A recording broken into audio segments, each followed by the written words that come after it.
আসসালামু আলাইকুম। আজকে যে আমি এই টোপাটা নিজেই বানিয়েছিলাম বাসায়। ২ টা মুরগি কিনছিলাম ১৫ দিন আগে, ১৫-১৬ দিন আগে। তো যাই হোক ১ কেজি ১.৫ কেজি করে বাড়ছে। বড় মুরগি কিনছিলাম।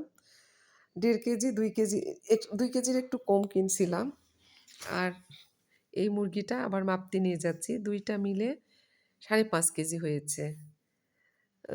একটা মুরগি ৩ কেজি, ৩.৫ কেজি, আরেকটা হয়েছে ২ কেজি ৪০০। তো খুব বড়ই হয়েছে ১৫-১৬ দিনে। কিন্তু এরা থাকবে না। কিছুদিন পরে নষ্ট হয়ে যাবে। এই যে দোকানে নিয়ে যেয়ে মাপছি। আজকে ইফতারি বানালাম, মাংস রান্না করলাম এগুলো নিয়ে। তো একটা কথা মনে হচ্ছে, আমি মানুষটা সত্যিই খুব বোকা। কেউ হাজার কষ্ট দেওয়ার পরেও দুটো মিষ্টি, মিষ্টি কথা বললেই সব দুঃখ ভুলে যায়। তারপরও ভাবি সে খুব ভালো, তাই তো সবাই আমাকে প্রয়োজন পড়লে নিজের ইচ্ছে মতো ব্যবহার করে, আর প্রয়োজন মিটে গেলে সবাই আমাকে কাঁদিয়ে চলে যায়।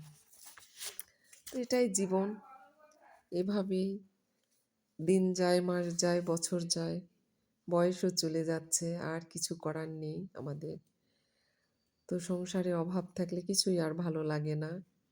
এই যে রান্না করছি, চলছি ফিরছি, কখন যে অফ হয়ে যাবে সুইচ জানি না। তো এভাবেই চুলায় রান্না করতে আমার ভীষণ ভালো লাগে। খুব তাড়াতাড়ি হয়, খড়িগুলোও জ্বলে খুব সুন্দর। আর গ্যাসে ইন্ডাকশান চুলায় অত তাড়াতাড়ি অত ভালো করে হয় না।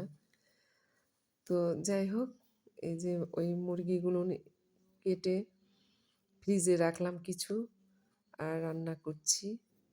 ভালোই মাংস হয়েছে। এরকম করে বাসায় নিয়ে রেখে খেলে ভালোই হবে। নিজে কিন্তু ওই যে সমস্যা, পায়খানা-টায়খানা ধুতে হবে, খাওয়াতে হয়, একটু ঝামেলা হয়। আবার ঘরে উঠাও, দরজা লাগাও এরকম।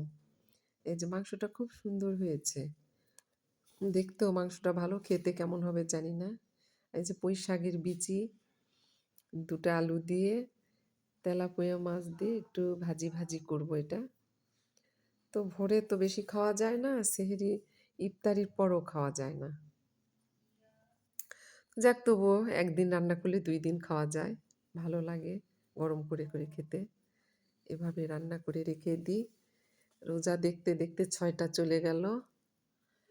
তো আর কয়টা এখনো অনেক কয়েকটাই আছে। দিন ছোট জন্য কিছু মনে হচ্ছে না। তারপরেও শরীরটা দুর্বল হয়, শুষ্ক দিন তো। আল্লাহ হাফেজ।